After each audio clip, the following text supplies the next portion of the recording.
I'm Jay Agarwal. I'm the medical director at Addenbrooke's and Cambridge University Hospitals, and also the executive lead for IT. Okay, and here we have Afzal Chowdhury. I'm a renal consultant and I'm the Chief Medical Information Officer at Addenbrooke's in Cambridge. Right, so we've got two consultants here talking about right now. Tell us, first of all, whose system was it that you put in? So we implemented an electronic patient record that was from Epic, from Verona in Wisconsin, and that was done on a background of infrastructure from the Hewlett-Packard Enterprise. Okay, and I mean, we've had a lot of kind of disaster stories of going to the US for technology, importing it here, and not having had too much success. We kind of admired what's happened in America, but why did you choose that system? We went through quite a long procurement process where we considered a whole range of systems, including some European and some UK ones. In essence, the choice that we made was based on the scope and the capability and the functionality of the software, combined with a view from our clinicians that this would be a system that they could work with in the course of their daily work. Yeah, and Jack, because it is important to get clinical buy-in, isn't it, with these things? Absolutely critical. So our clinicians, both nursing, medical, and our users behind the front line, were also all involved in giving their views on what system would work well for them.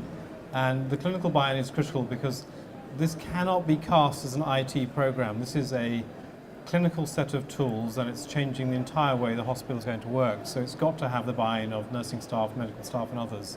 So if the staff are not engaged with this, it'll be forever regarded as an IT program, whereas it's not. It's just a complete different way of working. Yeah. How did you approach that? I mean, there was quite a lot in the IT press in the run-up that you did, the dry runs and so on. How did you have a whole lot of subcommittees, or how did you do that? So a key part of it was that a significant number of our clinical staff, over 100, were seconded into the build program linked to Epic and designed. That's an important point. 100 people were part of the build program. Yeah. And some of those were sent over to the States, some were trained locally, some continue in the program, and we have a number of them were embedded into their clinical areas as well. So, for example, I'm a neonatologist. I do newborn intensive care, or at least I used to. We have one of our senior clinicians from the neonatal unit was a key part of the build program. He remains a practicing clinician but helps interface between the e-hospital team at Addenbrooke's and his department to further develop the system. Okay, and in the run-up, how long was the run-up period?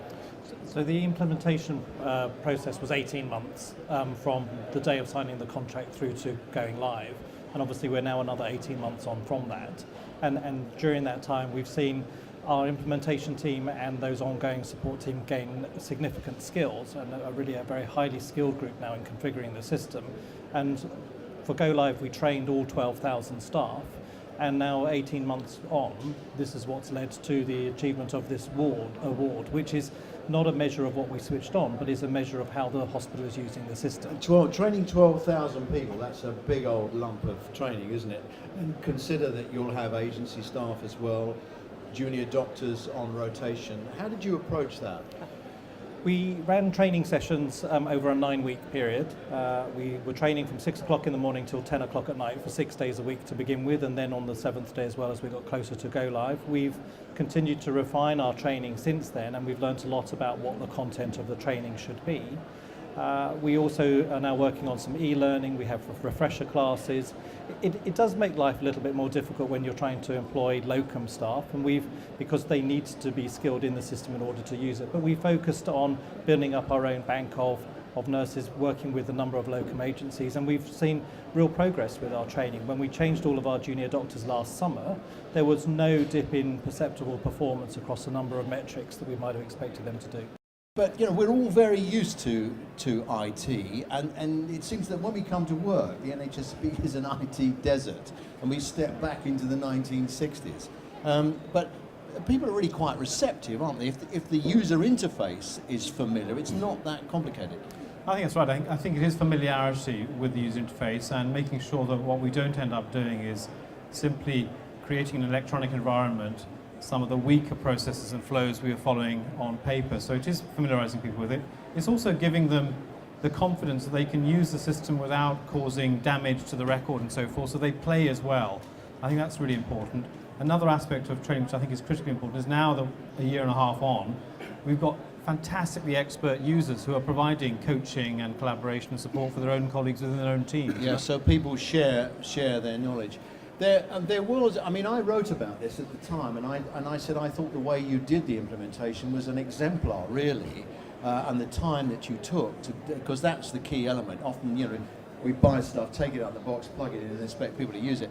But you took a long time over doing that. But then there were some rather grudging criticisms with some minor glitches. I mean, how do you? It will be right to give you the opportunity to give us your side of the story. So when you change your entire hospital, which is what we did, in effect overnight, given all of the training that they've done and the preparation, there's always going to be turmoil. And that's partly reflective of the fact that actually we are now asking people to work in a different way. I think it's important that when those concerns are raised, that you sort of investigate everyone, you chase them all down. Sometimes they're about misunderstandings, sometimes they're misperceptions, sometimes they're real. And all of those have to be addressed if you're going to really instill that confidence in people. What we've seen, though, is that as we've done that, that in itself has indeed driven up the confidence of staff, and the atmosphere and the way in which people work and approach the whole system now is really, really very strikingly positive. There are many examples that we could give to people of things to learn about if they were to do a similar sort of thing. But that's important, sharing the learning, isn't it? Yeah. Because a hospital will only make one of these huge procurements once in a lifetime. We hope so. Yeah, exactly. Yeah, you learn, and then you think, okay, we've learned all this stuff. What do we do with the stuff we've learned? So, yeah. And I think one thing I would say is that another hospital doing this they will have problems. They might be different problems to the ones that we had, but I think it's not possible to change an ecosystem of 8,000 to 12,000 people without having difficulties. Let's talk about governance, because that's a big issue as well. You know, access, who gets access to what and under what conditions?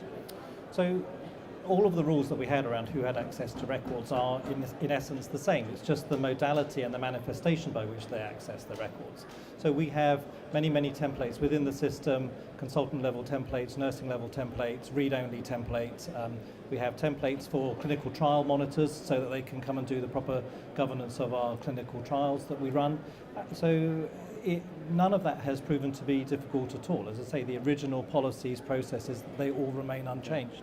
Okay, I'm going to have to wind up. If anybody's got any burning questions or comments they'd like to make, now's the time. If not, I'm going to say to you, Jag, okay, final thought, word of advice, wise words, whistle a happy tune, send us on our way being happy about this. What is your upsum in this in a few words? I think we are now set for the future. You know, we have got a platform that's fit for purpose. We've got a record application system that's fit for purpose. We're talking all the time now in NHS about remote medicine, teleconsulting, big data. We've got the foundations for really helping our patients and our researchers and our trainees to have a much better professional quality of life and deliver much better care. Yeah. No, I would agree with that. So many ideas that we had in the past were completely constrained by a lack of capability. And now what we have is that capability that helps us with the very good ideas that we have not only in Cambridge but others have elsewhere in the NHS that we can start to manifest in our institution.